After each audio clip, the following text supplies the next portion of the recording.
Welcome back to Transaction Care. My name is Lillian Hernandez, but you can call me Lily. Like the flower, because we are learning and growing together.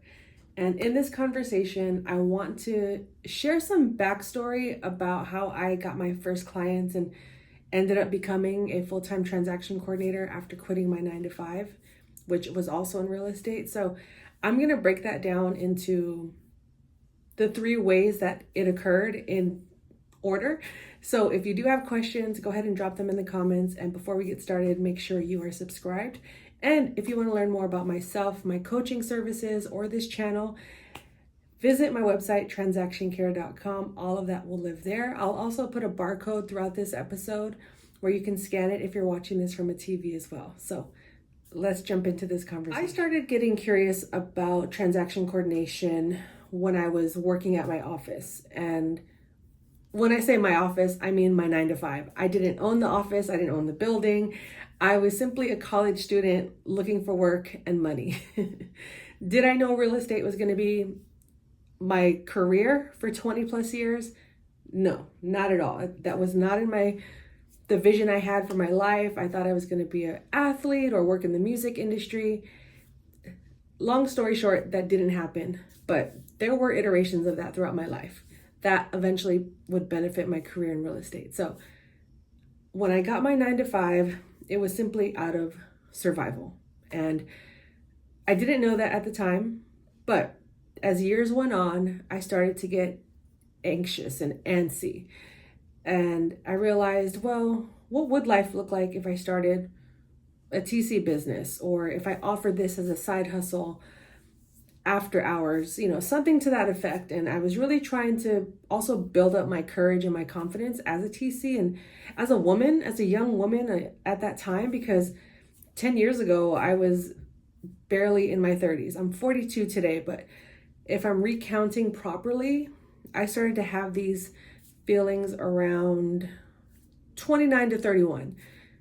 And those are pivotal years in your upbringing. And for me, this was working in real estate was my first real big girl job. So it was all I knew. So outside of work, I would probably say I'm a very confident person, outgoing, eager to learn person. But when it came to tying things to money, I found myself shrinking. I found myself being scared to venture out into the world and to apply for different jobs, because I no longer felt qualified. I no longer felt like I was capable of working anywhere else, because I had plateaued working at that office. So throughout the years, I would get creative when I was working at that office, and I would help everyone. And if they needed help with their email, if the copy machine broke down, if we had to go deliver mail, pick up mail, go to storage, work with the broker, work with realtors, work with escrow. So I was just making myself useful, much like a utility person, just having my hand in all of the things within the office. And as time went on, that started to build my confidence, because now I felt like I was no longer needing them. I was becoming a piece that they needed. And that started to, again, build my confidence, which led to more courage, which led to more curiosity. And that curiosity eventually led me to starting an Instagram page. So I started posting content under the handle Transaction Care, which is still there. You can go follow it. Now it's a YouTube channel that I post here more frequently. So if you're not subscribed, make sure you're subscribed, as well as TikTok. And Transaction Care is my brand through and through. And my goal initially was to bring the care back in real estate, because when you work in an office, you see the behind the scenes of realtors and brokers and their emotions, their real thoughts, their real feelings about their clients, and work ethic. And, some good, some bad, some negative, some positive. But I got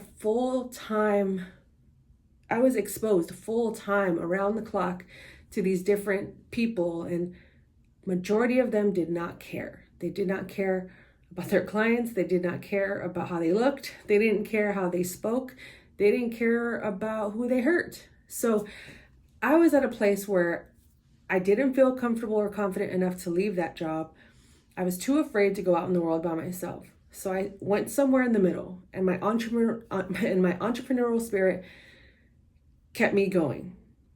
Something that I wasn't allowing to shine until those very moments when I said, let me just start creating. At best, I can just create content, share my experience as a transaction coordinator, and see where that goes.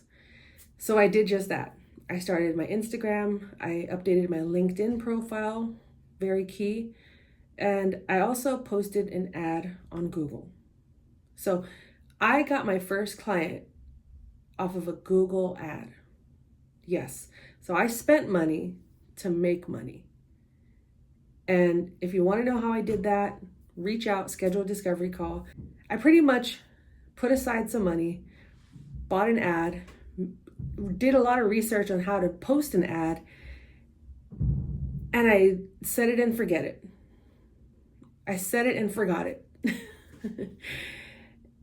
And one day I got an email. I created a whole separate email that was not connected to my job and any of that. And I checked my inbox randomly and I see there's an inquiry. And I was shocked. I genuinely was, because I'd never posted an ad before. I never saw I never had a reason to use it outside of learning how to do these things for my current job. So I responded to this inquiry in my inbox after hours because I was too scared to do it at the office, and you're not supposed to. So, hey, I took a big risk. Thank God it worked out. So after work, I remember vaguely that I got, on my laptop and I was responding, and I said, yes. I said, yes, I will work with you. I will help you. And this was around 2016. Fast forward a year later, I'm helping this person sporadically. They're not that busy, but it was enough to boost my confidence, to give me a view that I wasn't able to see without the leverage of that ad. So now, after helping this person, successfully closing my first transaction, I had a friend that I used to work with at the office I was working at, and he called me randomly and he said, hey, I went to a new broker. I would love for you to be my transaction coordinator. This was a year later, and I'm still working at my 9 to 5. And I remember being at the office on the phone. It was just me at the office. So I was able to be on my phone, on my personal cell phone. And I said, are you serious? I don't know. I'm thinking about it. And then something in me just said, just say yes, just say yes, just say yes. And I said, let's do it. But it's going to be after hours. I was very vocal. I'm very grateful for younger me that said yes, because not only did I say yes, but I set boundaries right out the gate. I was like, I work at this office. I'm technically not supposed to be doing this, but I knew there was something on the other side of that yes that was bigger than this moment, that was going to benefit me in the future.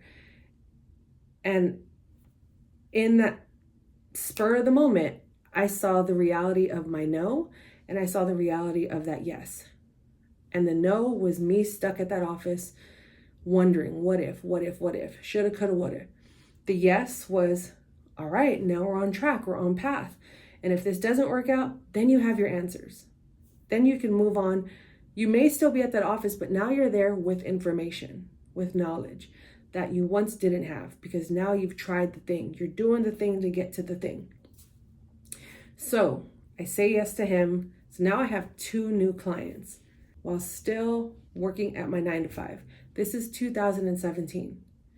So at this point, I definitely am making bigger and bolder decisions for myself to benefit me in my future that no longer included this office. But how and where and when was all of this going to happen? I did not know. The only thing I knew for sure was 2018. That was in my mind. Little did I know back then, it was God talking to me. But all I heard and saw was 2018, I'm quitting my job. I'm quitting my job in 2018. I didn't know what date. I didn't know what season. Something about the fall stood out to me, because I was like, it's enough time for me do this for another year. And I was too scared. I was too scared to just say I quit in 2017. So at least at that point, I had 2018 set. I agreed to that year. So now I have 2 clients, one from an ad, one basically a referral, a friend of a friend. My friend, I'm the friend.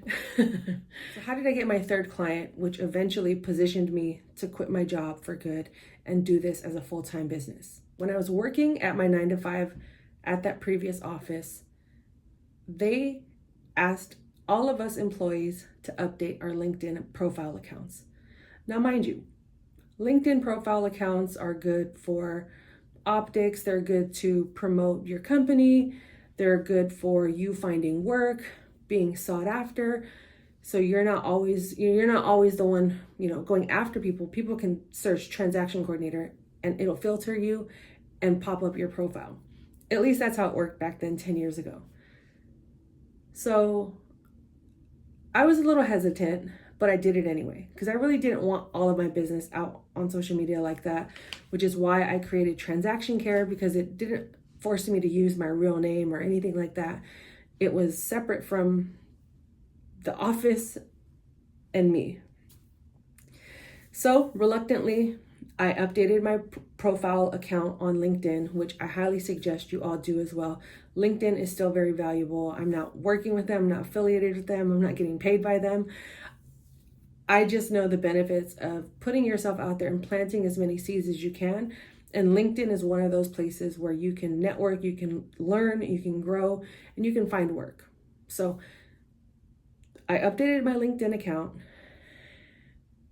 and no joke, maybe, I don't remember the exact timeline, but it was very quick.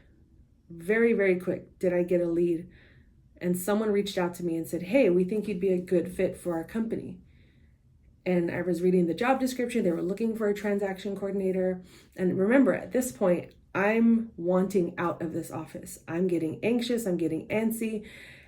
I'm starting to question, there has to be more. There has to be more. And then more started to appear. Remember, I have my first client off of a Google ad. I have my second client that was a friend. Now I'm potentially going to get hired to work with a brand new company in this industry and create a path for myself and carve out space that is fresh, it's new, it was close to my house. And I said, this has to be this, this is before I had the language and such, but it just felt like divine timing, alignment. So off of now LinkedIn, I take this interview. I even tell my manager at the time, I'm going to take this interview. And she immediately knew, like, oh, you're going to quit, aren't you? And I was like, no, I'm just curious. I want to see what's out there because I've never given myself that opportunity to explore because I was never confident in myself. I was never confident in my skills. I let something as simple as Excel hold me back because I didn't know how to use Excel outside of the basics. And I thought in my mind, well, no one's going to hire you if you don't have a degree, if you don't know how to use Excel. That was the narrative I had on repeat in my brain for years. And finally I said, enough is enough. I just need to go explore. Even if nothing comes from it, I just need to go do something different. So I took that interview. I ended up meeting with the owners of the company before they expanded and became this major brokerage across the country. And it lasted like almost 3 hours because I remember going there, having to drive downtown, then drive back all the way to my office, and everyone was already gone by the time I got back. And I felt really good about it. But it ended up not working out. Some time went on. At the top of 2018, life-altering occurrences started to happen to people I loved, which flipped a switch in my brain and made me realize I have to get out of here. I have to quit my job. I'm done. I get a phone call from that same company that I interviewed with 3 months prior. Hey, we have a brand new opening for a transaction coordinator. Would you like to work for us? But the only thing is you have to work from home. and the rest is history. So if you have questions about that or want to learn more about my story and how to get your first client as a real estate transaction coordinator, first of all, subscribe. Second of all, visit my website, Transaction Care. Join the community. My community platform is where I go live and answer your questions in real time, but I also have different tiers and ways that you can work with me one-on-one or in a collective. I'm there, I'm present, and I'm answering questions, I'm answering DMs, messages, all that good stuff. I want to work with you all one-on-one, but I want to make sure we're all serious and on the right track. I don't want to just give you this information and we do nothing with it. You're watching this for a reason, and I can help you in any way, shape, form, or capacity that I'm capable of doing so. So visit my website, Transaction Care. If you have any questions about my journey or want to know more, I'm more than glad to share. Definitely scan this QR code wherever it is on the screen if you're watching this from TV or on your iPad. And all of the information will live in the description below. And stick around for next week. I'm going to be talking about how I fired my very first client as well. That's a story I can't wait to share. Until the next conversation, this is Transaction Care. My name is Lillian Hernandez, but you can call me Lily, like the flower. And remember, care for yourself, care for your wealth. Your time is worth it. Let's coordinate. Talk soon. And if you enjoyed this conversation, make sure you click on one of these videos here and double tap my smiley face so you can subscribe.